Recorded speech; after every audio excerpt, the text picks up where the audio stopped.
Good afternoon students. आज मैं आपको क्लास 7 विषय विज्ञान लेसन 2 प्राणियों में पोषण के बारे में चर्चा करेंगे और सीखेंगे। विद्यार्थियों, अध्याय 1 में आपने पढ़ा कि सभी वनस्पतियाँ प्रकाश संश्लेषण की क्रिया के द्वारा अपना भोजन स्वयं बनाती हैं, लेकिन जितने भी प्राणी हैं वो अपना भोजन प्रत्यक्ष या परोक्ष रूप से नहीं बना पाते हैं। ये सीधा वनस्पतियों पर आश्रित होते हैं। तो इस लेसन में हमको प्राणियों में पोषण के बारे में जानकारी प्राप्त करना है। सभी प्राणियों को, जंतु से लेकर के मानव तक, सभी को जीवित रहने के लिए या जीव में वृद्धि करने के लिए, गतिशीलता बनाए रखने के लिए पोषण बहुत ज़रूरी है। भोजन उनके लिए बहुत ज़रूरी है। खाद्य पदार्थ की आवश्यकता हमेशा पड़ती है। तो प्राणियों के पोषण में पोषक तत्वों की आवश्यकता आहार के अंतर्ग्रहण की विधि और शरीर में इनके उपयोग की विधि सम्मिलित होती है। कार्बोहाइड्रेट जैसे कुछ संघटक जटिल पदार्थ हैं और अनेक जंतु इन जटिल पदार्थ का उपयोग सीधे नहीं कर पाते हैं। अतः उन्हें सरल पदार्थों में बदलने के लिए, जैसा कि यहाँ पर आरेख द्वारा दिखाया गया है, जटिल पदार्थों को सरल पदार्थों में बदलने के लिए उनका विखंडन कराना पड़ता है।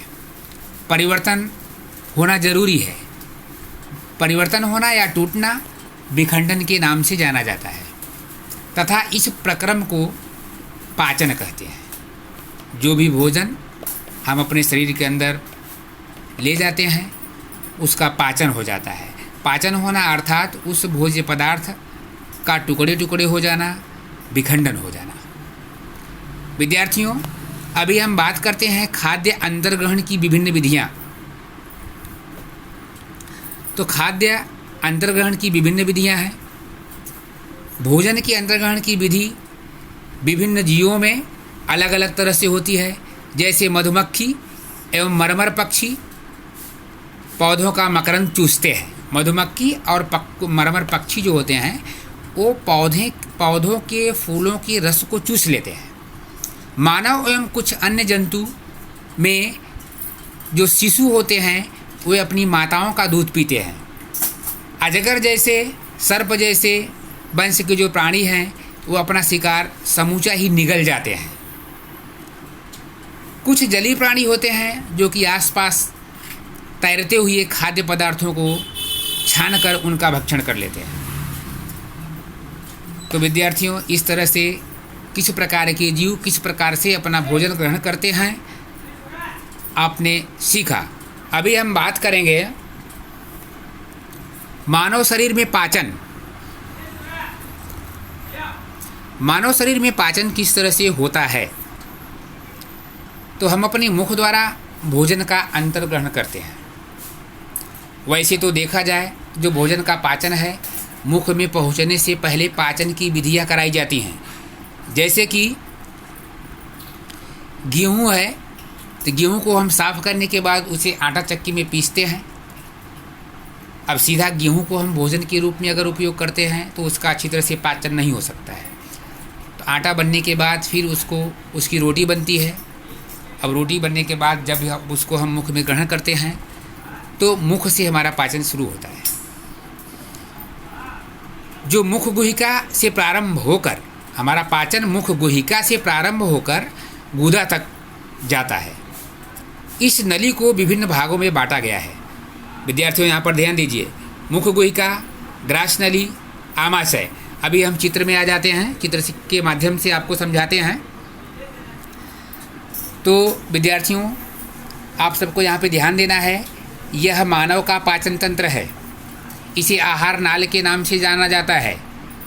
यह मुख से स्टार्ट होती है और फिर मलाशय अथवा मल द्वार गुदा तक जाती है।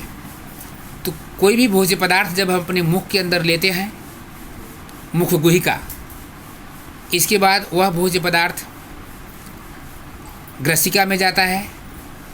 एक लंबी पाइप है यहाँ पर, इसे ग्रसिका कहते हैं। तो कोई भी भोजन जब हम मुख में रखते हैं तो मुख में उसका अच्छी तरह से चबाना चाहिए, जिससे भोजन आसानी से पच जाता है। प्रायः अधिकांश लोग जल्दबाजी में अपना भोजन अच्छी तरह से चबा कर नहीं खाते हैं, इसलिए भोजन में जो भी पौष्टिक तत्व उपस्थित है वह हमारे शरीर में अच्छी तरह से ग्रहण नहीं हो पाता है। इसलिए हमें भोजन को चबा कर खाना चाहिए। अब हम इसके आगे चलते हैं आहार तंत्र के बारे में।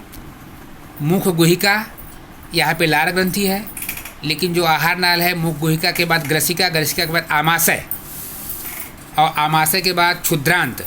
यहाँ आप देखेंगे क्षुद्रांत है, तो क्षुद्रांत अर्थात छोटी आंत, बृहदांत अर्थात बड़ी आंत, इसके बाद मलाशय। तो आमाशय की जो आंतरिक दीवार है, यहाँ पे 3 अन्य ग्रंथि, ये लार ग्रंथि है,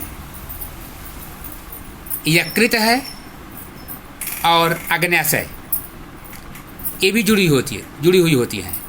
अभी आप यहाँ देख लीजिए, आमाशय की आंतरिक भित्ति क्षुद्रांत और आहार नाल से संबद्ध विभिन्न ग्रंथियाँ जैसे कि लार ग्रंथि, यकृत, अग्न्याशय, ये सब पाचक रस स्रावित करती हैं और पाचक रस जटिल पदार्थों को सरल पदार्थों के रूप में बदल देता है।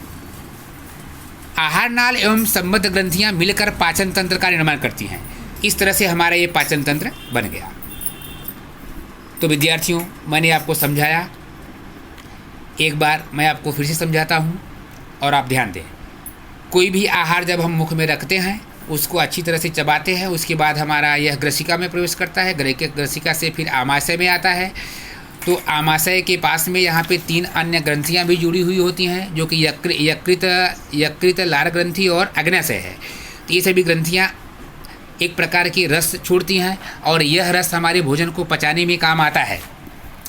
और हमारा भोजन जब छोटी आंत में जाता है तो यहाँ इसका पूर्णतः पाचन हो जाता है, और छोटी आंत में जो भोजन नहीं पचता है, जैसे जो कठोर पदार्थ है, तो वह फिर बड़ी आंत में चला जाता है। उसका कुछ पाचन बड़ी आंत में होता है, अगर तो भी नहीं पचा, बहुत कठोर है, तो वह सीधे सीधे मल द्वारा जो है अवशिष्ट पदार्थ बनकर बाहर निकल जाता है।